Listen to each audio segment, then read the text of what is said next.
ओम शांति। दोस्तों, एक बहुत सुंदर कहानी मुझे ध्यान में आती है कि एक आम का वृक्ष था, बहुत फलदार था। उसके पास एक छोटा सा बच्चा रोज़ आता और उसके साथ खेलता, उसकी छाँव के नीचे बैठ जाता, कभी पेड़ के तने पर चढ़ता। और धीरे धीरे कुछ वर्ष बीते तो एक बहुत ही अनोखा सा संबंध उस बच्चे और उस वृक्ष के बीच में बन गया। पर धीरे धीरे वो बच्चा बड़ा होता गया और जैसे बड़ा हुआ तो उसका पेड़ के पास आना भी कम हो गया। एक दिन थोड़ा सा बच्चा बड़ा हुआ और उस पेड़ के पास आया तो उस वृक्ष ने उससे पूछा कि आओ तुम मेरे साथ खेलो। तो उस बच्चे ने बोला कि नहीं, अब मैं बड़ा हो गया हूँ, अब मुझे स्कूल जाना है, मुझे स्कूल की कॉपियाँ खरीदनी हैं, मुझे तो पैसों की ज़रूरत है। तो उस पेड़ ने कहा कि बेटा तुम चिंता नहीं करो, तुम मेरे फलों को तोड़ लो। और फल को उसने तोड़ा और उनको बेचकर उसने अपनी स्कूल की कॉपियाँ और स्कूल में जाना आरंभ किया। और धीरे धीरे और गया, पर बच्चा उस वृक्ष के पास नहीं आता था। और बड़ा हुआ और वृक्ष उसकी इंतजार देखता रहता। एक दिन वो बच्चा बहुत बड़ा हो चुका था और उस वृक्ष के पास फिर आया और वृक्ष उसे देखकर बहुत खुश हुआ। उसने कहा आओ आओ, मैं तो तुम्हारी कब से इंतजार कर रहा था, आओ थोड़ी देर बैठो, हम लोग साथ में बातें करेंगे, कुछ पुरानी बातें, पुरानी यादों को ताज़ा करेंगे। तो उस बच्चे ने कहा कि नहीं, अब तो मैं बड़ा हो चुका हूँ, अब तो मुझे नौकरी करनी है, मुझे उसके लिए धन की आवश्यकता है, मुझे सामान खरीदना है। तो उस वृक्ष ने मुस्कुराते हुए बोला कि कोई बात नहीं, तुम चिंता नहीं करो, तुम ऐसा करो कि मेरी डालियों को काट लो, मेरे तने को काट लो और इसको बेचकर जो भी लकड़ी निकले उसे बेचकर अपने पैसे इकट्ठे करना और अपना धंधा आरंभ करना। उस बच्चे ने वही किया और उसको खरीद कर अपना कुछ पैसा इकट्ठा किया और जाकर अपना कार्य में संलग्न हो गया। पर बच्चा धीरे धीरे और बड़ा हो गया, उसका बिजनेस भी चला। अब वो बहुत बड़ा हो चुका था और थक चुका था, पर वो वृक्ष वहीं पर खड़ा खड़ा उसकी इंतजार देखता था। उसे लगता था कि शायद वो लड़का एक दिन ज़रूर आएगा। अब जब वो लड़का वृद्ध हुआ तो उसके पास एक दिन वो आया और उससे बोला कि भाई वृक्ष, मैं तो तुम्हारे साथ बैठना चाहता हूँ। वो वृक्ष उसको देखकर बहुत खुश हुआ, बहुत फूला नहीं समाया और उसे कहा कि मैं तो तुम्हारी कितनी वर्षों से इंतजार कर रहा था, पर बेटा अब तो मेरे पास तुम्हारे को देने के लिए कुछ भी नहीं है। तो उस लड़के ने उससे बोला कि नहीं नहीं, आपके पास अभी भी बहुत कुछ है, मैं तो बस आपकी गोद में बैठकर, आपके तने में बैठकर आराम करना चाहता हूँ। मुझे सुकून, सुख और शांति की अनुभूति होती है। यही सुनकर वृक्ष के अंदर फिर जान आने लगी। वही जो जड़ी भूत पुराना वृक्ष हो चुका था वही फिर अंकुरित होने लगा। वो लड़का उसके तने में बैठ गया और उसको बहुत सुख और चैन की शांति की अनुभूति हुई। क्यों? क्योंकि उसे पुरानी यादें ताज़ी हो गई थी।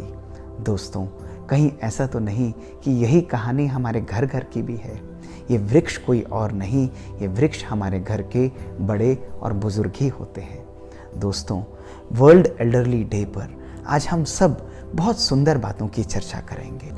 यूएन एस्टिमेट करती है कि आज 2/3 ऑफ द वर्ल्ड पॉपुलेशन, जो वर्ल्ड एल्डरली पॉपुलेशन है, वो एशियन कंट्रीज़ के अंदर रहती है और मोर देन 700 मिलियन पीपल आज पूरे विश्व में मोर देन 65 ईयर्स हैं। आज जैसे जैसे व्यक्ति वृद्ध होता जाता है, बड़ा होता जाता है, परेशानियां बढ़ती जाती हैं, बीमारियां आती जाती हैं, लेकिन इसी के साथ साथ शारीरिक बीमारियों से भी कहीं गुना अधिक आज मानसिक परेशानियां हमारे बड़ों को तंग करती हैं। आज हम बात करते हैं केयर की, care for elderly, care for old. तो अक्सर मैं देखता हूँ कि उसके अंदर लिखा होता है कि आप उनको दवाइयाँ समय पर दें, आप उनके लिए किसी नर्स को रखें जो उनका ख्याल रखे, आप उनको भोजन समय पर दें।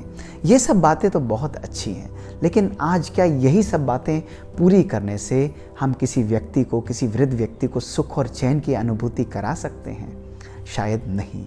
आज अगर वृद्ध व्यक्ति को या एल्डरली व्यक्ति को किसी चीज़ की ज़रूरत है तो वो है हमारे एक्सेप्टेंस की। सबसे पहले हमको ये चीज़ एक्सेप्ट करनी है कि हमारे जीवन के इस चक्र के अंदर वृद्धावस्था भी एक रेनबो की तरह है। हम लोग कहते हैं कि अब तो शायद हम वृद्ध हो गए हैं, अब हम किसी काम के नहीं हैं। ऐसा नहीं है। ये हमारे काल चक्र के अंदर, हमारे जीवन के चक्र के अंदर ये भी एक सुंदर उस खिले हुए फूल की तरह हैं, जहाँ हम चाहें अपने संकल्पों को अगर हम सशक्त बनाएं तो आज भी हम बहुत लोगों को बहुत कुछ दे सकते हैं। और जो हमारे नवयुवक हैं, हमारे जो नौजवान लोग हैं उनको ये समझना है कि ये उम्र उनके जीवन में भी कभी ना कभी आनी है। तो वृद्ध लोगों को अपने जीवन में एक्सेप्ट करना, उनको एक्सेप्ट करके अपनाना, इस बात को समझना ये बहुत आवश्यक है। जब हम इस बात को समझ जाते हैं तो हमारे अंदर से, हमारी भावनाओं में उन लोगों के लिए रिस्पेक्ट और रिगार्ड स्वतः ही उत्पन्न होता है। अगर आज एक चीज़ की जिसको हर मानव को ज़रूरत है वो है एक्सेप्टेंस के साथ साथ रिस्पेक्ट और रिगार्ड। जब भी कोई व्यक्ति उस फलदार वृक्ष की तरह जिसने हमको पाला पोसा और बड़ा किया है, आज वो बड़ा हो चुका है, आज वो वृद्ध हो चुका है, उसको भी हमारी केयर की ज़रूरत है, उसको भी हमारी रिस्पेक्ट की ज़रूरत है, उसको भी हमारे रिगार्ड की ज़रूरत है। जब हम बात करते हैं कि आजकल तो जनरेशन गैप है, हम लोगों की जनरेशन अलग है और उन लोगों की जनरेशन अलग है, तो मेरा तो ये मानना है कि ये जनरेशन गैप नहीं है, ये केवल हमारे मन और हमारे संकल्पों का गैप है। हम नहीं समझते कि वो वृद्ध व्यक्ति अपने साथ बहुत सारे ढेरों एक्सपीरियंस लेकर बड़ा हुआ है। उनके अनुभवों से अगर हम फ़ायदा उठाते हैं, उनके अनुभवों के खान से अगर हम कुछ रत्न निकालते हैं, तो वो हमारे जीवन में आगे बढ़ने के लिए प्रेरणादायी हो सकती हैं। इसलिए दोस्तों, आज हम सब एक प्रण ज़रूर करें कि जो भी व्यक्ति हमारे घर में बड़े हैं, हमसे उम्र में बड़े हैं, उनको ना केवल हम लोग एक्सेप्ट करें लेकिन उनको रिस्पेक्ट भी दें और उनको रिगार्ड भी दें। उनके साथ हम लोग बैठें, उनके साथ हम लोग भोजन करें, उनकी बातों को सुने, कभी कभी खिलखिलाकर हम हंस दें। जैसे हम छोटे थे और हमारी नटखट बातों पर, हमारी इनोसेंट बातों पर हमारे माँ बाप भी मुस्कुरा देते थे, खिलखिलाकर हंस देते थे, वो गुस्सा नहीं होते थे। लेकिन आजकल हम क्या करते हैं कि अगर हमारे माता पिता कोई ऐसी बात करते भी हैं तो हम लोग कहते हैं ये क्या बात कर रहे हैं आप, ये तो पुराने ज़माने की बात है। अरे हम भी उसी ज़माने में पले बड़े हैं। आज बहुत ज़रूरत है कि जैसे वो बच्चों के साथ बच्चे बन जाते थे, ऐसे हम भी उनको अपने साथ बिठाकर उनको भी अपने जैसा बच्चा बना लें, उनकी बातों को समझें, उनको हम लोग तीसरा समय दें। आज उनको हमारे साधन की आवश्यकता नहीं है। हम कहते हैं कि हमने आपको सब कुछ दिया, हमने आपको अच्छी फैसिलिटीज़ दे दी, नर्सिंग केयर दे दी, अच्छा भोजन दे दिया, क्या ये उनको सुख और चैन दे सकता है? नहीं। जैसे एक बच्चे को माँ बाप के साथ साथ उनके समय की आवश्यकता होती है, इसी प्रकार आज हमारे बुजुर्गों को, हमारे घर में जो हमारे वृद्ध पॉपुलेशन है, उनको आज हमारे समय की आवश्यकता है। हमारा समय अर्थात हम उनके साथ बैठकर भोजन करें। कुछ दिन में 24 घंटे में से अगर हम आधा घंटा भी उनकी बातों को सुनेंगे, पुरानी मेमोरीज को हम ताज़ा करेंगे, तो उनका ब्रेन जो है वो एक्टिव हो जाता है। दोस्तों, आज ये साइंस क्लियरली प्रूव करती है कि जब हम किसी को समय देते हैं, उनके साथ खिलखिलाकर हंसते हैं, तो हमारे ब्रेन का फ्लो सिग्निफिकेंटली बढ़ता है और ऐसे प्रोसेस में एजिंग और एल्जाइमर्स डिजीज़ यानी मेमोरी पावर जो कम हो जाती है, जिसको हम कहते हैं हम भूल जाते हैं, हमको ध्यान नहीं रहता, ये सब धीरे धीरे कम होने लगता है। क्यों? क्योंकि उनका मन एक्टिव हो जाता है। एक्टिविटी केवल शरीर से नहीं आती, केवल उनको मूव कराने से नहीं आती, लेकिन मन का एक्टिव होना दोस्तों बहुत बहुत आवश्यक है। तो एक्सेप्ट करें, उनको अप्रिशिएट करें छोटी छोटी बातों पर। उनका कोई कंट्रीब्यूशन छोटा सा भी होगा, कोई बड़ी चीज़ नहीं भी वो कर पाते हैं, लेकिन वो छोटी चीज़ भी अगर कंट्रीब्यूट करते हैं तो वो हमारे घर में बहुत यूज़फुल होती है। और जब हम उनको अप्रिशिएट करते हैं तो उनको लगता है कि हम भी इस घर में कुछ कंट्रीब्यूट कर रहे हैं। और जो हमारे वृद्ध लोग हैं, जो हमारे बुजुर्ग लोग हैं, वो भी कभी अपने मन में ऐसी भावनाएं ना लाएं कि अब तो हमारे अंदर कैपेबिलिटी नहीं है। दोस्तों, मैं आपको बताना चाहूँगा कि शरीर से तो हम वृद्ध हो सकते हैं, लेकिन मन से वृद्ध होना हमारी एक अपनी चॉइस होती है। आप अगर छोटी छोटी बातें भी करें, अगर आप अपने हाथ से छोटी छोटी चीज़ों को भी करते हैं, तो वो भी घर को सुंदर बनाने में, उसको साफ रखने में, उसकी वाइब्रेशंस को चेंज करने में बहुत मददगार होती है।